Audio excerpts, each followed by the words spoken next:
बृहस्पति की जय। आज बृहस्पतिवार के दिन सुनिए संपूर्ण व्रत कथा। पौराणिक कथा के अनुसार प्राचीन समय की बात है। एक बड़ा प्रतापी और दानी राजा था।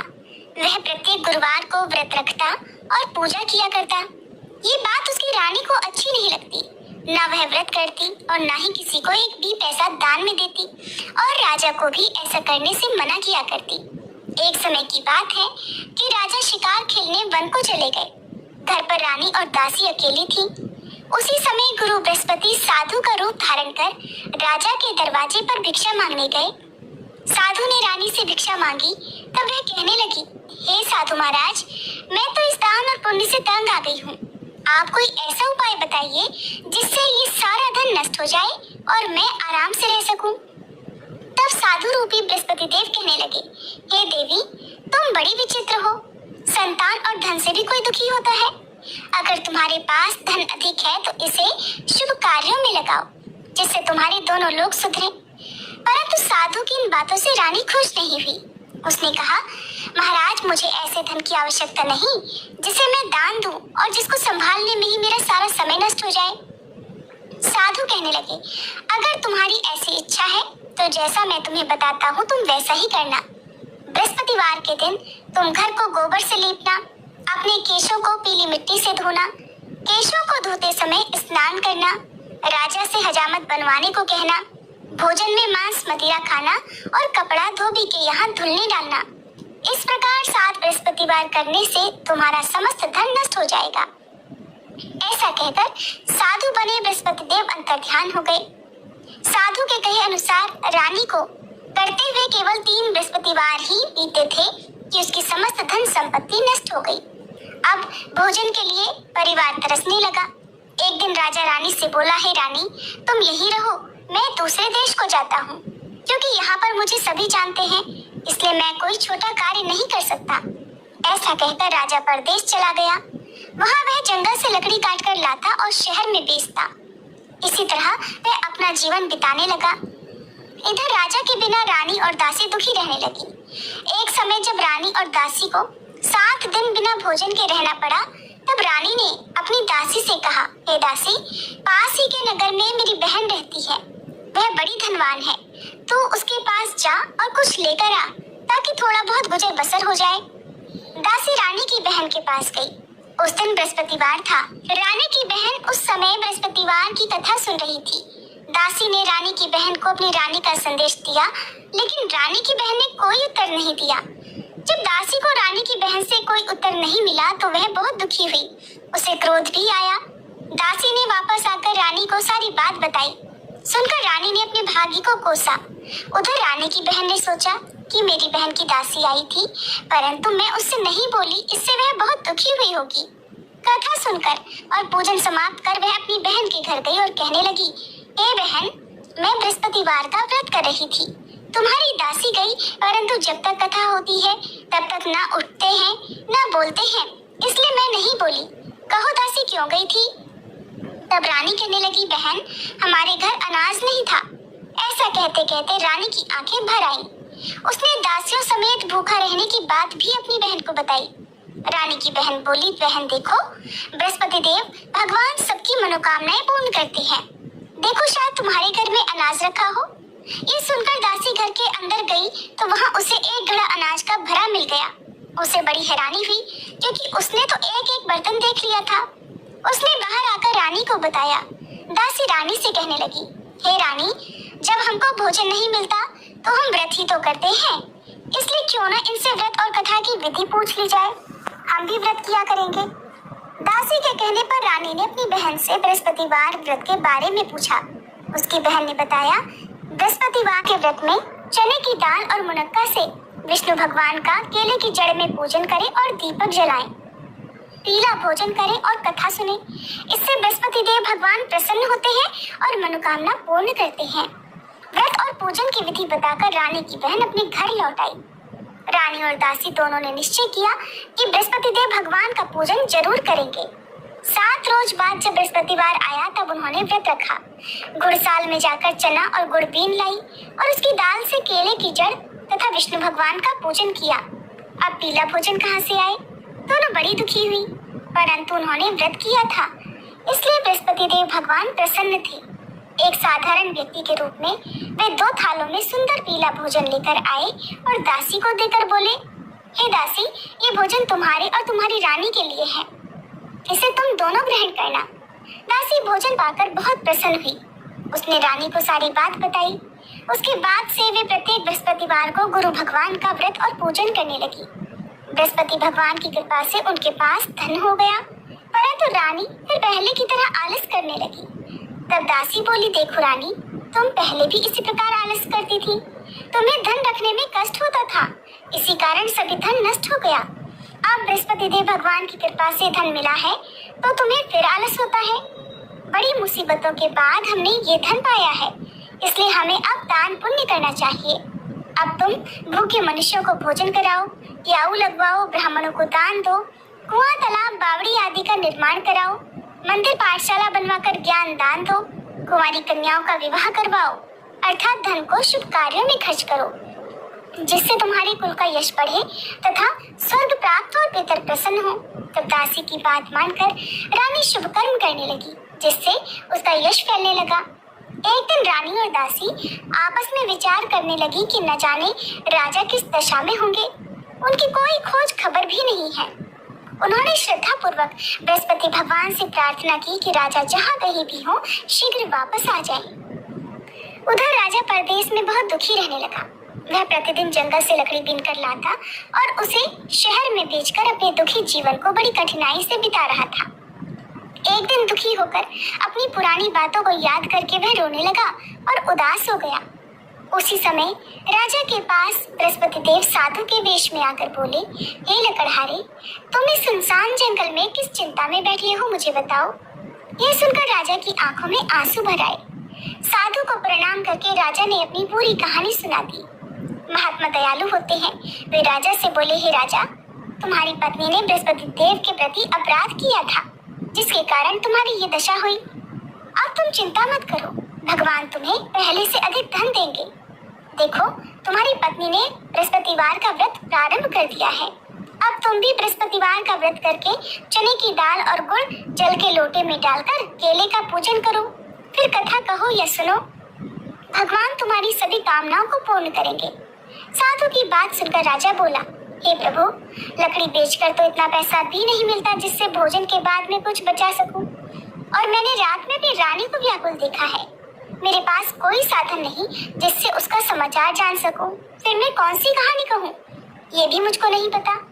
साधु महाराज कहने लगे, हे राजा, मन में बृहस्पति भगवान के पूजन व्रत का निश्चय करो, वे स्वयं तुम्हारे लिए कोई राह बना देंगे। बृहस्पतिवार के दिन तुम रोजाना की तरह लकड़ियां लेकर शहर में जाना। तुम्हें रोज से 2 गुना धन मिलेगा, जिससे तुम भली भांति भोजन कर लोगे और बृहस्पति देव की पूजा का सामान भी आ जाएगा। जो तुमने बृहस्पतिवार की कहानी के बारे में पूछा है वह इस प्रकार है। प्राचीन काल में एक बहुत ही निर्धन ब्राह्मण था। उसके कोई संतान नहीं थी। वह नित्य पूजा पाठ करता, लेकिन उसकी स्त्री ना तो स्नान करती ना किसी देवता का पूजन करती। इस कारण ब्राह्मण देवता बहुत दुखी रहते थे। फिर भगवान की कृपा से ब्राह्मण के यहाँ एक कन्या उत्पन्न हुई। वह कन्या बड़ी होने लगी।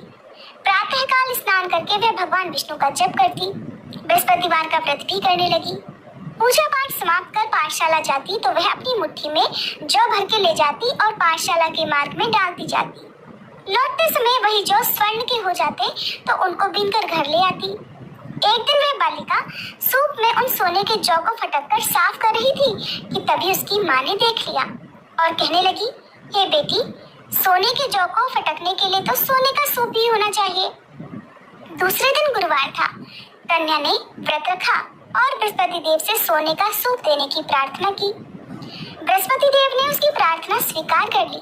रोजाना की तरह वह कन्या जौ फैलाती हुई पाठशाला चली गई। पाठशाला से लौटकर जब वह जौ बीन रही थी तब बृहस्पति देव की कृपा से उसे सोने का सूप भी मिल गया। उसे वह घर ले आई और उससे जौ साफ करने लगी, परंतु उसकी माँ का वही ढंग रहा। एक दिन की बात है, वह कन्या सोने के सूप में जौ साफ कर रही थी। उसी समय उस नगर का राजकुमार वहां से निकला। कन्या के रूप और कार्य को देखकर वह उस पर मोहित हो गया। राजमहल आकर वह भोजन तथा जल त्याग कर उदास होकर लेट गया। राजा को जब राजकुमार द्वारा अन्न जल त्यागने का समाचार ज्ञात हुआ तब वह अपने मंत्रियों के साथ अपने पुत्र के पास गया और कारण पूछा। राजकुमार ने राजा को उस लड़की के घर का पता भी बता दिया। मंत्री उस लड़की के घर गया। मंत्री ने ब्राह्मण के समक्ष राजा की ओर से निवेदन किया और कुछ ही समय बाद ब्राह्मण की कन्या का विवाह राजकुमार के साथ संपन्न हो गया। कन्या के घर से जाते ही ब्राह्मण देवता के घर में पहले की तरह गरीबी का निवास हो गया। एक दिन दुखी होकर ब्राह्मण अपनी पुत्री से मिलने गए। बेटी ने पिता की दुखी अवस्था को देखा और अपनी माँ का हाल पूछा। ब्राह्मण देवता ने सभी हाल कह सुनाया। तब कन्या ने बहुत सा धन देकर अपने पिता को विदा कर दिया, लेकिन कुछ दिन के बाद फिर वही हाल हो गया। ब्राह्मण फिर अपनी कन्या के यहाँ गया और सभी हाल कहा तो पुत्री बोली, हे पिताजी, आप माता जी को यहाँ लेवा लाओ, मैं उन्हें वह विधि बता दूंगी जिससे गरीबी दूर हो जाए। ब्राह्मण देवता अपनी पत्नी को साथ लेकर अपनी पुत्री के पास राजमहल पहुँचे। तब पुत्री अपनी माँ को समझाने लगी, हे माँ, तुम प्रातःकाल स्नान आदि करके विष्णु भगवान का पूजन करो तो सब दरिद्रता दूर हो जाएगी। परंतु उसकी माँ ने उसकी एक बात भी नहीं मानी। वह प्रातःकाल उठकर अपनी पुत्री की बची जूठन को खा लेती थी। एक दिन उसकी पुत्री को बहुत गुस्सा आया। उसने अपनी माँ को एक कोठरी में बंद कर दिया। प्रातः उसे स्नान आदि करा के पूजा पाठ करवाया तो उसकी माँ की बुद्धि ठीक हो गई। इसके बाद वह नियम से पूजा पाठ करने लगी और प्रत्येक बृहस्पतिवार को व्रत भी रखने लगी। इस व्रत के प्रभाव से मृत्यु के बाद वह स्वर्ग को गई। वह ब्राह्मण देवता भी सुखपूर्वक इस लोक का सुख भोगकर स्वर्ग को प्राप्त हुए। इस तरह कहानी कहकर साधु बने देवता वहां से आलोप हो गए। धीरे धीरे समय बीतने पर फिर बृहस्पतिवार का दिन आया। राजा जंगल से लकड़ी काटकर शहर में बेचने गया। उसे उस दिन और दिनों से अधिक धन मिला। राजा ने चना गुड़ आदि लाकर बृहस्पतिवार का व्रत किया। उस दिन से उसके सभी क्लेश दूर हुए। परंतु जब अगले गुरुवार का दिन आया तो वह बृहस्पतिवार का व्रत करना भूल गया। इसी कारण बृहस्पति भगवान नाराज हो गए। उस दिन उस नगर के राजा ने विशाल यज्ञ का आयोजन किया था तथा अपने समस्त राज्य में घोषणा करवा दी कि सभी मेरे यहाँ भोजन करने आए।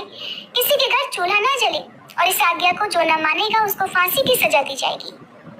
राजा की आज्ञा अनुसार राज्य के सभी निवासी राजा के भोज में सम्मिलित हुए, लेकिन लकड़हारा कुछ देर से पहुंचा, इसलिए राजा उसको अपने साथ महल में ले गए। जब राजा लकड़हारे को भोजन करा रहे थे तब रानी की दृष्टि उस खूंटी पर पड़ी जिस पर उसका हार लटका हुआ था। उसे हार खूंटी पर लटका दिखाई नहीं दिया। रानी को निश्चय हो गया कि मेरा हार इसी लकड़हारे ने चुरा लिया है। उसी समय सैनिकों को बुलवाकर उसको जेल में डलवा दिया। अब लकड़हारा जेल में विचार करने लगा कि न जाने कौन से पूर्व जन्म के कर्म से मुझे ये दुख प्राप्त हुआ है, और जंगल में मिले साधु को याद करने लगा। तत्काल बृहस्पति देव साधु के रूप में प्रकट हो गए और कहने लगे, अरे मूर्ख, तूने बृहस्पति देवता की कथा नहीं की, उसी कारण तुझे ये दुख प्राप्त हुआ है। अब चिंता मत कर, बृहस्पतिवार के दिन जेल खाने के दरवाजे पर तुझे 4 पैसे पड़े मिलेंगे। उनसे तू बृहस्पतिवार की पूजा करना तो तेरे सभी कष्ट दूर हो जाएंगे। अगले बृहस्पतिवार उसे जेल के द्वार पर 4 पैसे मिले। राजा ने पूजा का सामान मंगाकर कथा कही और प्रसाद बांटा। उसी रात में बृहस्पति देव ने उस नगर के राजा को स्वप्न में कहा, हे राजा, तूने जिसे जेल में बंद किया है उसे कल छोड़ देना, वह निर्दोष है। राजा प्रातःकाल उठा और खूंटी पर हार टंगा देखकर लकड़हारे को बुलाकर क्षमा मांगी तथा राजा के योग्य सुंदर वस्त्र आभूषण भेंट कर उसे विदा किया। गुरुदेव की आज्ञा के अनुसार राजा अब अपने नगर को चल दिया। राजा जब नगर के निकट पहुंचा तो उसे बड़ा ही आश्चर्य हुआ। नगर में पहले से अधिक बाग, तालाब और कुएं तथा बहुत सी धर्मशालाएं, मंदिर आदि बने हुए थे। राजा ने पूछा, ये किसका बाग और धर्मशाला है? तब नगर के सभी लोग कहने लगे, ये सब रानी और दासी द्वारा बनवाए गए हैं। राजा को आश्चर्य हुआ और गुस्सा भी आया कि उसकी अनुपस्थिति में रानी के पास धन कहाँ से आया होगा। उधर जब रानी ने ये खबर सुनी कि राजा आ रहे हैं तो उसने अपनी दासी से कहा, हे दासी, देख, राजा हमको कितनी बुरी हालत में छोड़ गए थे। वो हमारी ऐसी हालत देखकर लौट न जाए, इसलिए तू दरवाजे पर खड़ी हो जा। रानी की आज्ञा अनुसार दासी दरवाजे पर खड़ी हो गई और जब राजा आए तो उन्हें अपने साथ महल में लिवा लाई। तब राजा ने क्रोध करके अपनी तलवार निकाली और पूछने लगा, बताओ ये धन तुम्हें कैसे प्राप्त हुआ? तब रानी ने सारी कथा कह सुनाई। राजा ने निश्चय किया कि मैं रोजाना दिन में 3 बार कहानी कहा करूंगा और रोज ही व्रत किया करूंगा। अब हर समय राजा के दुपट्टे में चने की दाल बंधी रहती तथा दिन में 3 बार कथा कहता। एक रोज राजा ने विचार किया कि चलो अपनी बहन के यहाँ हो आए। इस तरह निश्चय करके वह राजा घोड़े पर सवार होकर अपनी बहन के यहाँ चल दिया। मार्ग में उसने देखा कि कुछ आदमी एक मुर्दे को लिए जा रहे हैं। उन्हें रोककर राजा कहने लगा, अरे भाइयों, मेरी बृहस्पतिवार की कथा सुन लो। वे बोले, लो, हमारा तो आदमी मर गया है, इसको अपनी कथा की पड़ी है। परंतु कुछ आदमी बोले, अच्छा कहो, हम तुम्हारी कथा भी सुनेंगे। राजा ने दाल निकाली और अपनी कथा कहनी शुरू कर दी। जब कथा आधी हुई तो मुर्दा हिलने लगा।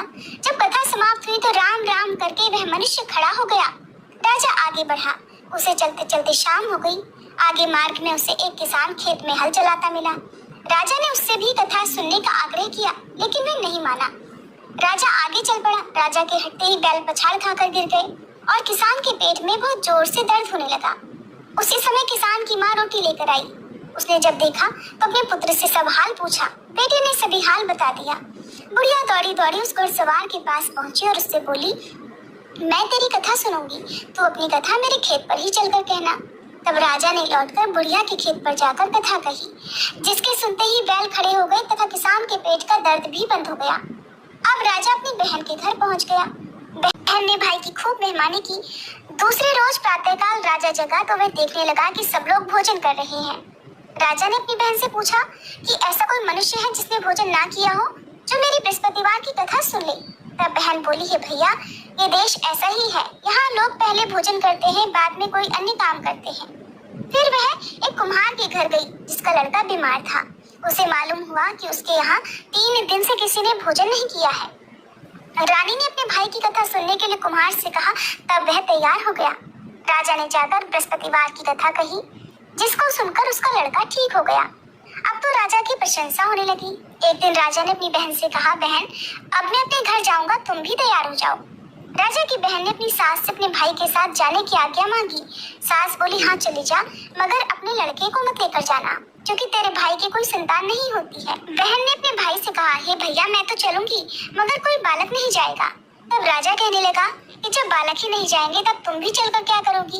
और अपनी बहन को भी छोड़कर दुखी मन से राजा अपने नगर को लौट आया। राजा ने अपनी रानी से सारी कथा बताई और बिना भोजन किए वह शैया पर लेट गया। रानी बोली, हे प्रभु, बृहस्पति देव ने हमें सब कुछ दिया है, वे हमें संतान भी अवश्य देंगे। उसी रात बृहस्पति देव ने राजा को स्वप्न में कहा, हे राजा, उठ, सभी सोच त्याग दे, तेरी रानी गर्भ से है। राजा को ये जानकर बड़ी खुशी हुई। 9वें महीने रानी के गर्भ से एक सुंदर पुत्र पैदा हुआ। तब राजा बोला, हे रानी, स्त्री बिना भोजन के रह सकती है, परंतु बिना कहे नहीं रह सकती। जब मेरी बहन आए तब तुम मुझसे कुछ मत कहना। रानी ने हाँ कर दी। जब राजा की बहन ने ये शुभ समाचार सुना तो वह बहुत खुशी हुई और बधाई लेकर अपने भाई के यहाँ आई। रानी ने तब उसे आने का उल्हाना दिया। जब भाई अपने साथ ला रहे थे तब तो टाल गई, उनके साथ नहीं आई और आज अपने आप ही भागी भागी बिना बुलाए आ गई। तब राजा की बहन बोली, भाई, मैं इस प्रकार ना कहती तो तुम्हारे घर औलाद कैसे होती। बृहस्पति देव सभी कामनाएं पूर्ण करते हैं। जो सद्भावना पूर्वक बृहस्पतिवार का व्रत करता है और कथा पढ़ता है अथवा सुनता है और दूसरों को सुनाता है, बृहस्पति देव उसकी सभी मनोकामनाएं पूर्ण करते हैं, उसकी सदैव रक्षा करते हैं। जो संसार में सद्भावना से गुरुदेव का पूजन और व्रत सच्चे हृदय से करते हैं, उनकी सभी कामनाएं वैसे ही पूर्ण हो जाती है जैसी सच्ची भावना से रानी और राजा ने बृहस्पति देव की कथा का गुणगान किया तो उनकी सभी इच्छाएं बृहस्पति देव जी ने पूर्ण की।